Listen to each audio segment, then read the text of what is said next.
actually wearing makeup for this video today, so if I look different, that's why. So I know most people have done this video as a summer book recommendations paired with their summer TBR, but here's the thing. I read absolutely horrific books. My past reading taste does not consist of a lot of light, summery reads. I'm well prepared to do this video in October. Like, come back to me when things are spooky and scary. I got you. That being said, I really don't have summer books to recommend, but I have been trying to broaden my reading tastes lately, so I do have a lot of summery reads on the TBR. I have some romance, I have some literary fiction, I have some nonfiction, and of course I still have thrillers and mysteries. So I just want to talk about all of the books that I'm planning on reading this summer. You can also take these as recommendations, just know I haven't read them yet. If you have read any of these books and you don't think they necessarily fit the summer vibe, I respect that. I could be completely wrong. This is all based off of a very quick and brief judgment from me, myself, and I. Now, I will do my best to explain why my brain decided that these books gave summer vibes. Some will be completely obvious, and some literally won't make any sense at all. So I guess I'll start with romance because it's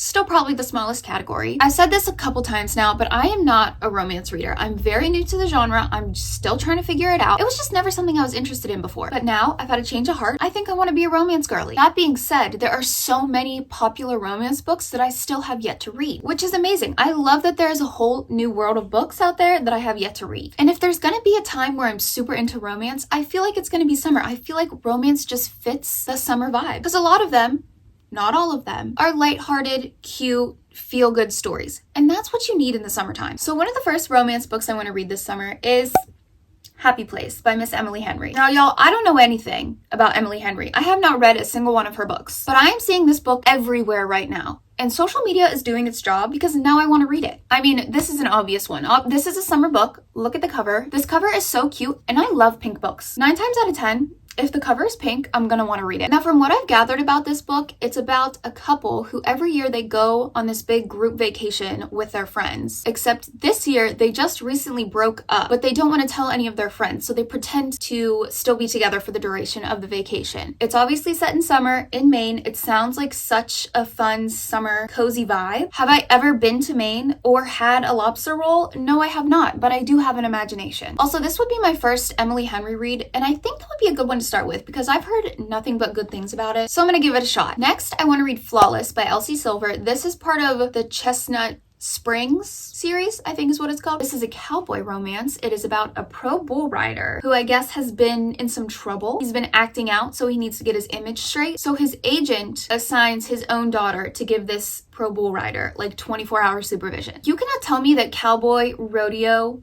you can't tell me that doesn't give you summer vibes. Now, I'm not a country girl. I am not a lover of country music. I do not really subscribe to the cowgirl aesthetic. However, every once in a while, I will embrace the vibe. I do own cowboy boots. I have been to Nashville. And if I'm gonna listen to country music, I'm only gonna listen to it in the summertime.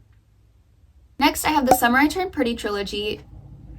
Self-explanatory. YA books have the best vibes. They have the best comfy, cozy vibe. If you really want to feel like you're in that setting, YA books. YA books do the best at describing setting, describing the scene, describing the feel. Like, it's gonna get you in there. So when I want a comfy, cozy, lighthearted, happy summer vibes read, I'm gonna go for this. I did watch the first season of the show when it came out last summer, but I don't think I really paid attention to it very well.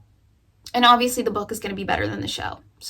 And lastly in this category, I have the Magnolia Parks Daisy Hates Universe by Jessa Hastings. Now, to me, these don't necessarily have anything to do with summer, but I figured it is finally time I read these. I know people either love these books or hate these, you know, the whole toxic relationship nonsense of it all, but I'm prepared for that. I know that that is what it's going to be like going in. And I feel like if I am going to like romance, I don't want some happy-go-lucky story where everyone just like absolutely loves each other all the time. I feel like it might be fun to read about a little bit of toxicity. Also, I just want to have these books on my shelf.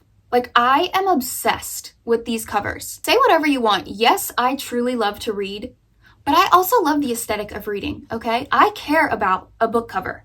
If the book cover is ugly, I don't want it. One of the biggest reasons I want these books is because of the way they look.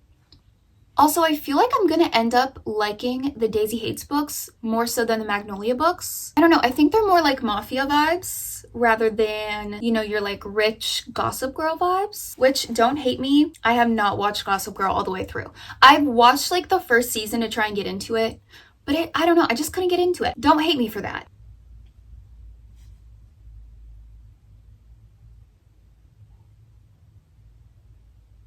My dog is throwing up.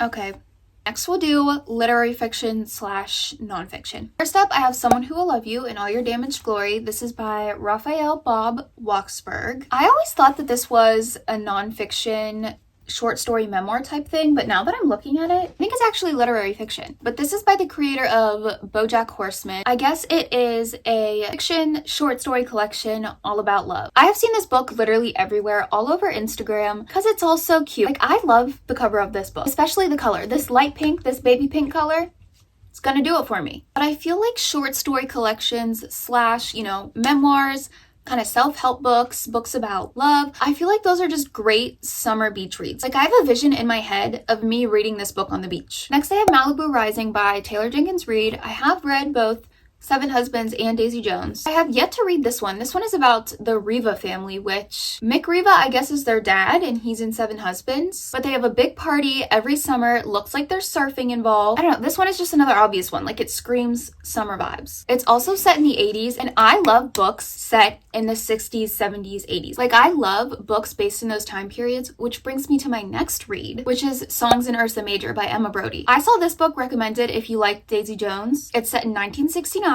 This girl becomes like a breakout star after performing in a music festival with a famous band after one of their members gets in an accident. So it's like about her rise to fame. And then I believe there's also a romance involved because the member of the band who got in the accident, he survives. So he kind of like becomes her mentor and like helps her through the rise to fame. But I'm thinking like Woodstock, Bare Feet, hippie, early 70s music scene. Like, that also just screams summer vibes. Also, I didn't originally have this one on here, but now that I think about it, Mary Jane, I forget who it's by, but that also like kind of fits in this category of like 60s, 70s, 80s coming of age summer vibe. Next up, I have Midnight in the Garden of Good and Evil by John Berendt. This is actually a nonfiction true crime story, but it reads like a fiction retelling of the crime. I believe it's about a murder that takes place in Savannah, Georgia in the 80s. I've said it before and I'll say it again. Mysteries and thrillers set in the South give such summer vibes to me. I don't know what it is. I guess I just think of like Southern Florida swamp, hot weather, swamp witch, American Horror Story coven, kind of. Like, that just gives me summer. And that probably doesn't make any sense. I hope you get the vision. I hope you understand what I'm talking about. So that obviously leads me to all the mystery, thriller, horror that I want to read. I group that all together into one genre, and I just call it the weird vibes genre. That's what that shelf is. The rainbow shelf, that's the weird vibes shelf. This is also the biggest section, so I'm going to start out with the new releases. So first up, I have The Senator's Wife by Liv Constantine. This actually just came out today, May 23rd, the day that I'm filming this. She also wrote The Last Mrs. Parrish, which is another thriller that I really liked. But this one is about... Wait, this seems very similar to The Last Mrs. Parrish. So she's a DC philanthropist. She's married to a senator, obviously. She hires a home health aide because she has lupus, and then she starts to suspect that the aide is plotting to steal her husband, which, is that not like the same basic plot as The Last Mrs. Parrish?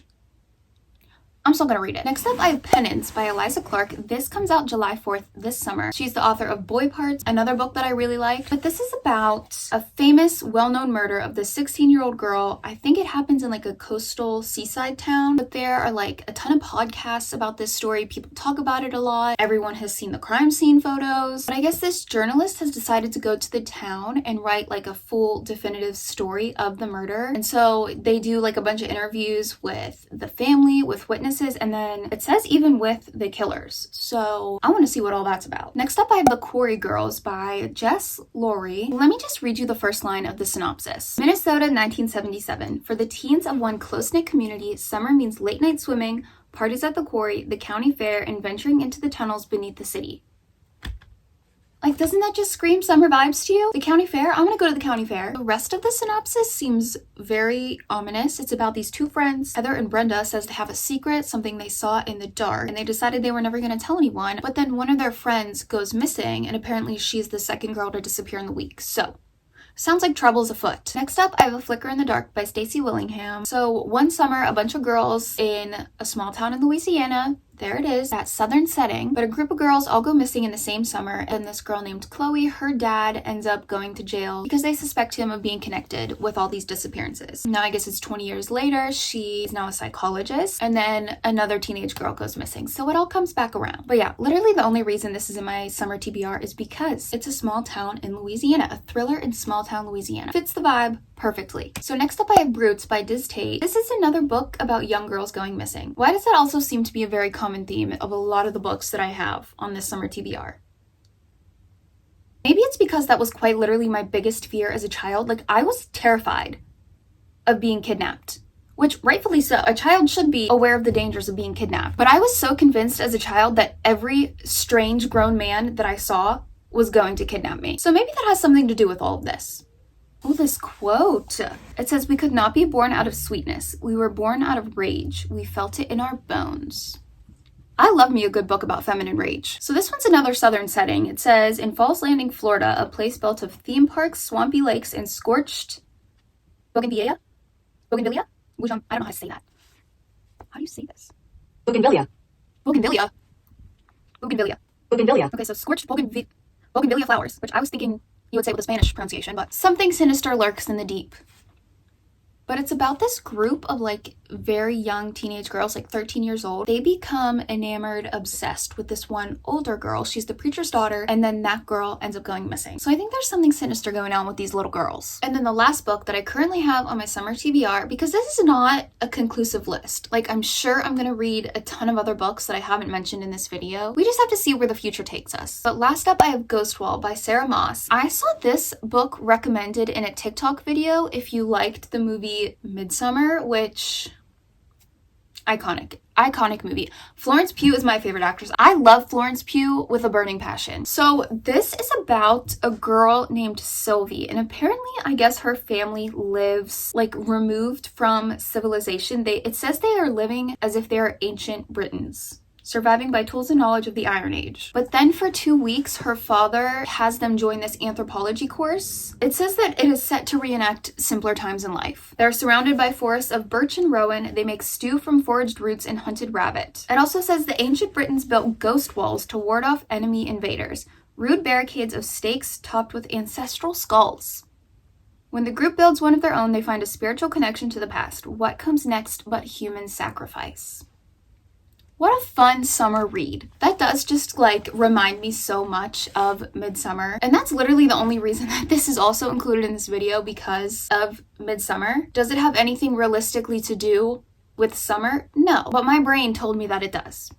So those are all the books that I currently have on my summer TBR. I know some of them are obvious as to why they encapsulate summer vibes, and other ones are just odd connections that my brain has made and told me that, yeah, this feels like a summer book. I am also a strong proponent of spooky girl summer. Like, I love fall and Halloween so much. Like, that is truly my favorite season. I cannot wait to make videos when fall starts, fall reading vlogs, putting together videos of books that give off fall vibes, that give off Halloween vibes. That is the season in which I'm truly going to thrive. However, summer is a close second. Spring and winter can, because seasonal depression hits me hard, but I still do my best in summer to bring a little bit of those spooky vibes in. Also, I wanted to make this video because I can hold myself accountable, and at the end of summer, I'll see how many of these books I truly read. And if I do end up reading all of them, then I'm gonna feel really accomplished. But that's it for this one. If there are any of these books that you want to see me make specific videos about, let me know. If you've read any of these and think they're really great, also let me know. And I hope I suggested to you a couple other books that you have not read yet, and then we can read them for the first time together. So I hope you enjoyed.